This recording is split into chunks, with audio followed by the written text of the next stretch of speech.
সুপ্রিয় শিক্ষার্থীগণ, তোমাদের এর আগে বেনজিন ডায়াজোনিয়াম ক্লোরাইড এবং অ্যালকোহল ও অ্যালডিহাইড কিটোন এগুলো সর্বশেষ আলোচনার পর্যায়ে ছিল।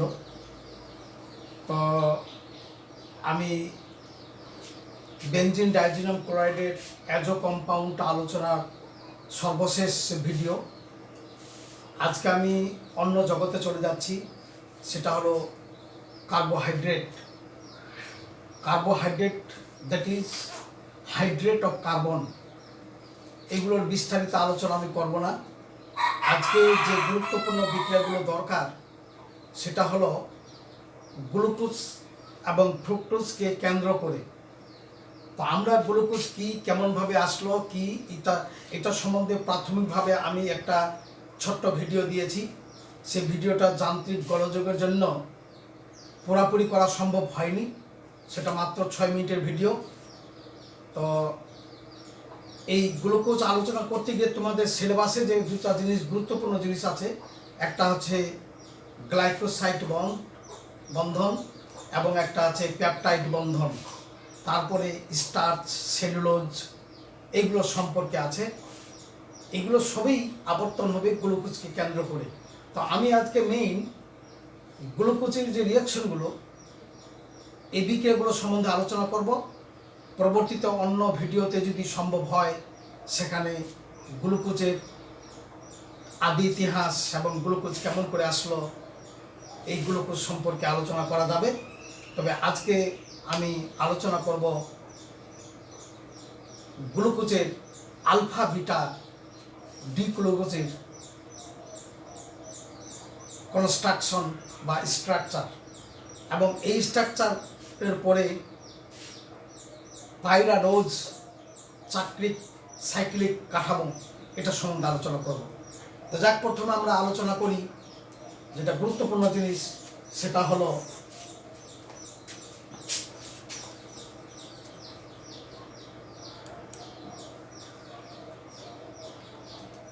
এই গুরুত্বপূর্ণ যৌগটা হলো গ্লুকোজ।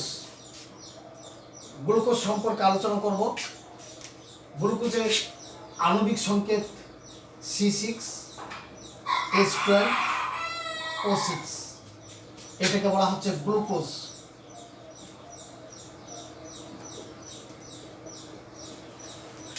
এই গ্লুকোজের কার্বন 6টা,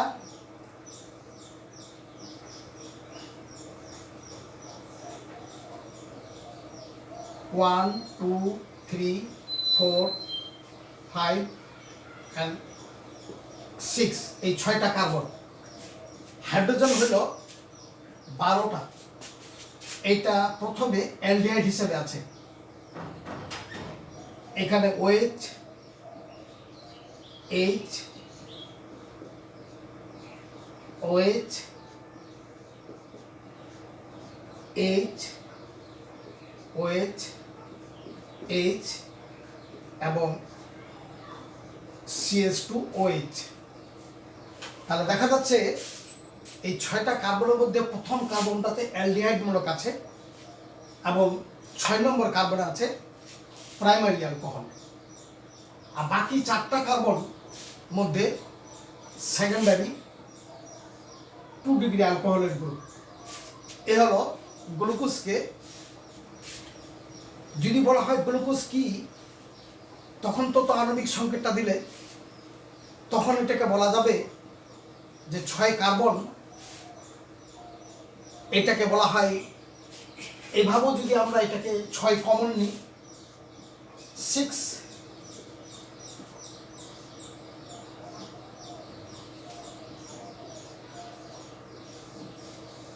তাহলে এটা হলো ডি হেক্সাটোজ। যাক, সে সম্বন্ধে আলোচনা আমি করবো না। আলোচনা শুধু এইটুকু, 1 নম্বর কার্বনে অ্যালডিহাইড, 6 নম্বর কার্বনে প্রাইমারি অ্যালকোহল, 2, 3, 4, 5 এই 4টি কার্বন হলো সেকেন্ডারি অ্যালকোহল। এখন এই অ্যালকোহলের 5 নম্বর কার্বনটা, এটা হলো কাইরাল কার্বন। এটাও কিন্তু কাইরাল কার্বন হবে না, কারণ এই কার্বনের সঙ্গে এইদিকে যা আছে ওদিকে তা আছে।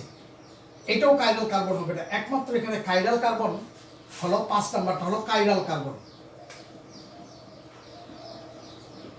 কাইরাল কার্বন সম্বন্ধে এখানে নতুন করে আলাপ করার কোনো বিষয় না।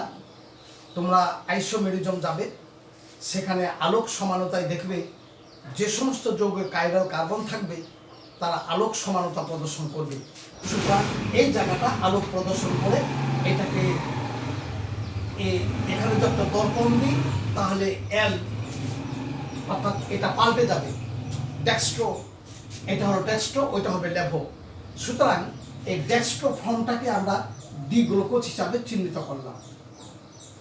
অর্থাৎ আমি আলোক সমানতার দিকে যাচ্ছি না, এই ডেক্সট্রোজ মানে এই 5 নাম্বার কার্বনটাকে যদি কাইরাল কার্বন আলোক সমানতা প্রদর্শন করে ওটা লেভো রোটেটরি হয়ে যাবে, ডান ঘূর্ণি বাম ঘূর্ণি, তোমরা জানো। তাহলে এই ডিটাকে আমরা এখানে চিহ্নিত করলাম। এখন এইটা সাইক্লিক হয়ে যাবে, সেটা কিভাবে? এই কার্বন যেহেতু এখানে অ্যালডিহাইডটা এভাবে আছে, এই যে অ্যালডিহাইড মূলক, তাহলে এখানে একটা OH হয়ে গেল আর এখানে একটা H আমরা নিয়ে আসবো। তাহলে 1 নম্বর কার্বনে আমরা একটা OH সৃষ্টি করতেছি, 2 3 4। এই 5 নম্বর কার্বনের এই যে এখানকার ও সঙ্গে দ্বিবন্ধন, অর্থাৎ এখানে যে এরকম ছিল এই এসটা এই জায়গায় চলে গেল, আর এওটা 1 নম্বর এবং 5 নম্বর কার্বনের সঙ্গে একটা চাকরিক কাঠামো গঠন করলো। 1 নম্বর সঙ্গে 5 নম্বর একটা চাকরিক কাঠামো গঠন করলো। এটাকে বলবো আমরা বিটা ডি গ্লুকোজ। এটা হলো বিটা ডি গ্লুকোজ। অপরদিকে এটা যদি এইরকম হয়, ওইটা এবার এদিকে দিলাম,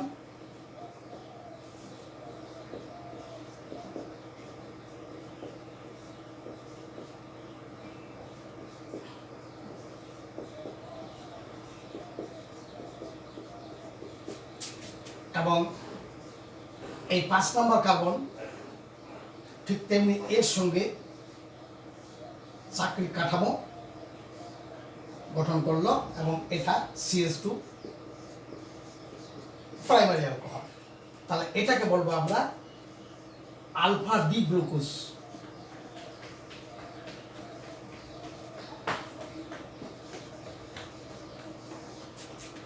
তাহলে আলফা ডি গ্লুকোজের ওয়েস্টটা থাকবে ডান দিকে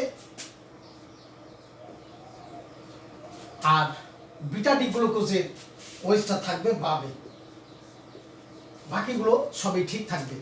এবং 1 নম্বর 5 নম্বর কার্বনকে নিয়ে একটা অক্সিজেন একটা চাকরিক কাঠামো গঠন করবে। এই হলো আলফা ডি গ্লুকোজ এবং বিটা ডি গ্লুকোজ। তো এই বিটা ডি গ্লুকোজের অস্তিত্ব সবচেয়ে বেশি, প্রায় 60%, আর এটা 38%। অর্থাৎ বিটা ডি গ্লুকোজ এটা সুস্থিতি বেশি। এই হলো গ্লুকোজের আলফা এবং বিটা ডি গ্লুকোজের কাঠামো। এখন এই কাঠামোটাকে আমরা আরেকজন বৈজ্ঞানিক উনি একটা চাকরিক কাঠামো,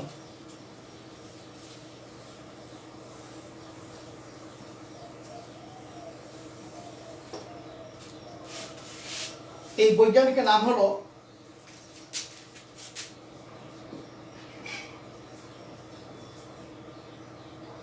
হাওয়ার্ড। এই বৈজ্ঞানিক একটা কাঠামো যেটা করে চাকরিক কাঠামো, সেই চাকরিক কাঠামোটা হচ্ছে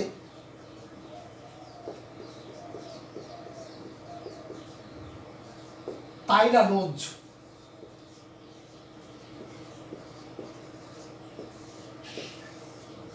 অর্থাৎ হাওয়াত আলফা ডি গ্লুকোজ এবং বেটা ডি গ্লুকোজকে একটা পাইনারোজ কাঠামোর মাধ্যমে, চাকরিক কাঠামোর মাধ্যমে প্রকাশ করেন। সেই চাকরিক কাঠামোটা হইল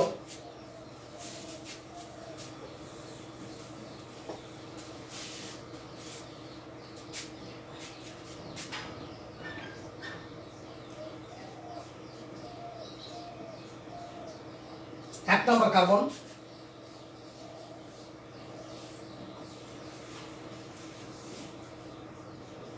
দুই,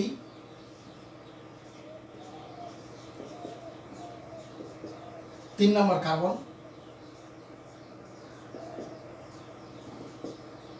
চার নম্বর কার্বন,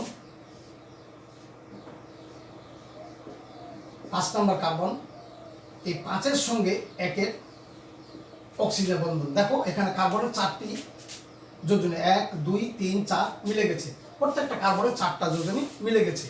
আর এখানে পাঁচের সঙ্গে 6 নম্বর কার্বন, এই হলো আলফা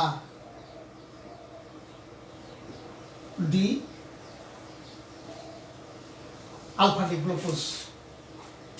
এখন যদি এটা এভাবে লিখি,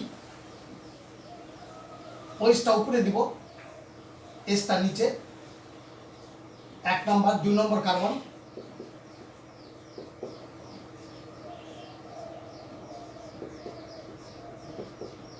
2 3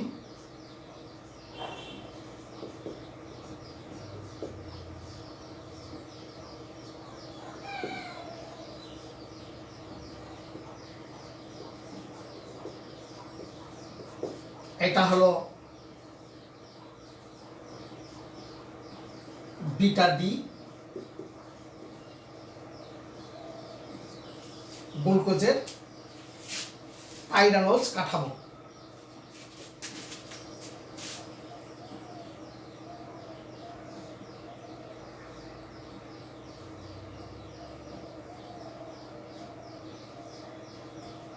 এ হলো বিটা ডি গ্লুকোজের পাইরানোজ কাঠামো।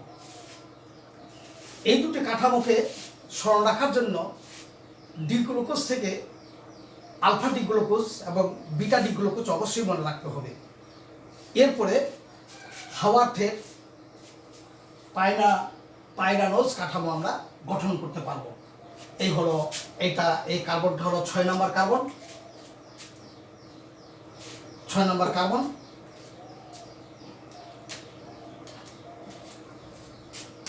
এই 5 নম্বর কার্বনের সঙ্গে 1 নম্বর কার্বনের বন্ধন, এই 5 নম্বর কার্বনের সঙ্গে 1 নম্বর কার্বন, এটা হলো 6 নম্বর কার্বন। এই হলো আলফা ডি গ্লুকোজ এবং বিটা ডি গ্লুকোজের পাইরানোজ অর্থাৎ পাইরানোজ কাঠামো।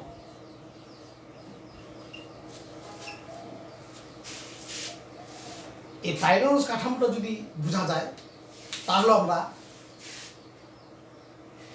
আলফা ডি গ্লুকোসাইড এবং বিটা ডি গ্লুকোসাইডের অর্থাৎ গ্লাইকোসাইডের বন্ধনটা বোঝানো সম্ভব হবে।